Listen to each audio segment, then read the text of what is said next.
আজ আমি যে রেসিপিটা দেখাতে চলেছি আপনাদের, সেটা অনেকেই খেয়ে থাকেন বা অনেকেই খাননি, বা অনেকে ভাববেন এটা আবার কী রান্না। কিন্তু এই রান্নাটাও প্রচুর লোকে খেয়ে থাকে আর খুব ভালোও খেতে লাগে।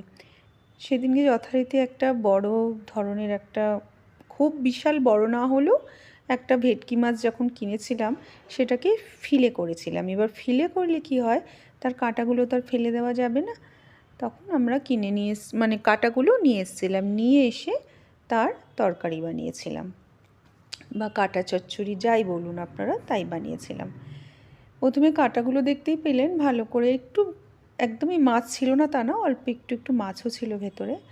তাই মাছ না থাকলেও ওরা এমন করেই কাটে যে মাছ থাকবে কাঁটার গায়ে।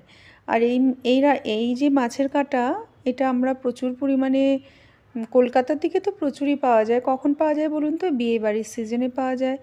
যেমন আমরা যে বিয়েবাড়িতে অনেক সময় আমরা মাছের মানে চপ এসব খেয়ে থাকি, ফিশ ফ্রাই, তখন কি হয় যে ভেতরের যে কাঁটাটা বাজারে কিন্তু বিক্রি হয়। ওটা ভেটকি মাছ হোক, ভোলা ভেটকি হোক, যাই হোক, ওই কাঁটাটা কিন্তু বাজারে বিক্রি হয়, অনেকেই কেনেন এবং অনেকেই ওটা রান্না করেন, আর খেতেও কিন্তু টেস্ট হয়। তা আমরা এখানে ওইসব পাওয়া যায় না যদিও। আমরা নিজেরাই ভেটকি কিনেছিলাম, তারই কাঁটা নিয়ে চলে এসেছিলাম। এবার এগুলোকে ভালো করে মানে সুন্দর করে এটাকে রান্না করেছিলাম। তা প্রথমেই মাছের কাঁটাগুলোকে ভালো করে ধুয়ে টুয়ে নিয়ে, আর এটা যেহেতু স্কিনটাও থাকে না পরিষ্কার, স্কিন তো এমনি ফেলে দেয়, কাঁটা এমনি পরিষ্কারই ছিল, কোনো তার ভেতরে আঁশ টাশ কিছুই ছিল না। তারপরে এমনি আদা পেঁয়াজ রসুন, পুরো এটাকে কি করে রান্না করতে হয় বলুন তো? পুরো মাংসের মতো রান্না করতে হয়। খেতে কিন্তু সত্যিই সুন্দর লাগবে, একবার কিন্তু আপনারা খেয়ে মানে রান্না করে দেখতে পারেন। যদি কেউ হয়তো মানে ভাববেন, নাক সিটকাবেন যে এটা আবার কি খায়, তেমন কিন্তু তা কখনোই নয়। অবশ্য করেই রান্না করে একবার দেখবেন। তখন যদি ভালো না লাগে, তখন আপনারা বলতে পারেন যে ভালো লাগেনি, বা তখন আমার ভিডিওতে এসে একটা কমেন্ট করে যেতে পারেন আপনারা। তা আমি এটা আলুও দিয়েছিলাম, অবশ্য করে আলু দেবেন, যেহেতু মাছের এই কাঁটাটার মধ্যে তো মাছ নেই, তাই অবশ্য করে আলু দেবেন। তা টমেটো, পেঁয়াজ, আদা রসুনটা আমি আসলে আগে বেটেই রাখি, তাই জন্য আদা রসুন বাটাটা ছিল। টমেটো পেঁয়াজ সব কেটে নিয়েছি, আলু কেটে নিয়েছি। এবার মাছের কাঁটাগুলোকে ভালো করে ফ্রাই করে নেব। আর যেহেতু এটা ভেটকি মাছ, সেহেতু কি হয়, এই মাছের কাঁটাগুলো কিন্তু ভীষণ নরম হয়ে থাকে, মানে খেতে কষ্ট হবে না, আর মাছটাও থাকে তো ভালো লাগে খেতে। আরেক ধরনের মাছের কাঁটা পাওয়া যায়, যেটা কি মাছ আমি বলতে পারবো না, ভীষণ শক্ত, ওই মাছের কাঁটাগুলো খাওয়াও যায় না। কিন্তু যদি ভেটকি মাছের কাঁটা হয়, বা ভোলা ভেটকি যেটা হয়, বড় বড়, যেহেতু বিয়েবাড়িতে যেগুলো অনেক সময় ভেটকি মাছ বলেন, অনেক সময় ভেটকি মাছ হয় না, ওই ভেটকি মাছের কাঁটাগুলোও কিন্তু খুব সফট হয়ে থাকে। আর এগুলো তো এমনি পিওর ভেটকি ছিল, খুব বড় ছিল না, খুব ছোটও ছিল না, এই মাছের কাঁটাগুলো খেতে খুব ভালো লাগে।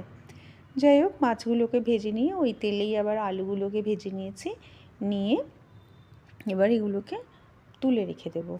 ভালো করে হালকা ঢাকা চাপা দিয়ে ভাজবেন, তাহলে আলুগুলো সফট হয়ে যাবে।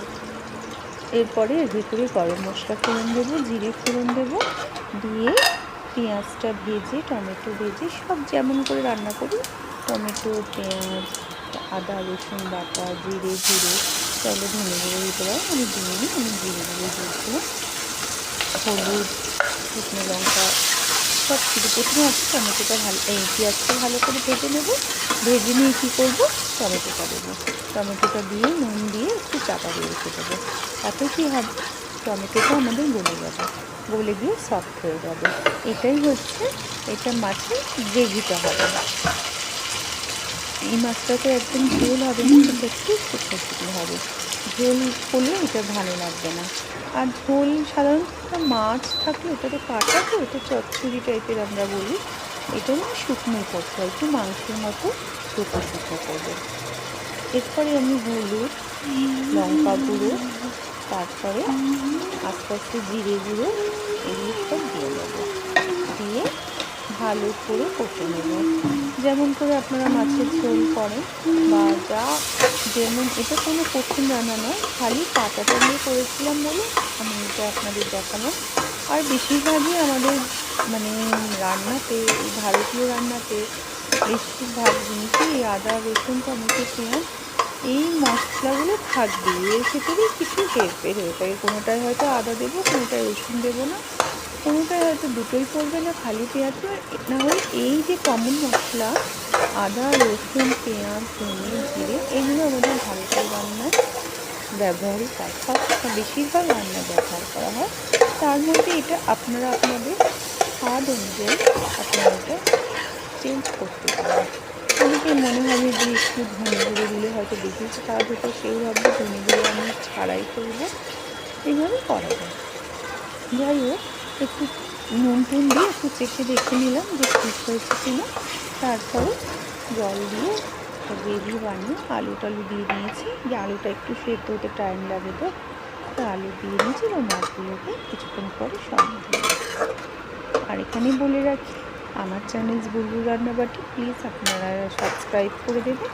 আর যদি ফেসবুক পেজ থেকে দেখে থাকেন তাহলে ফলো করে দেবেন, আর প্লিজ একটা লাইক করে দেবেন।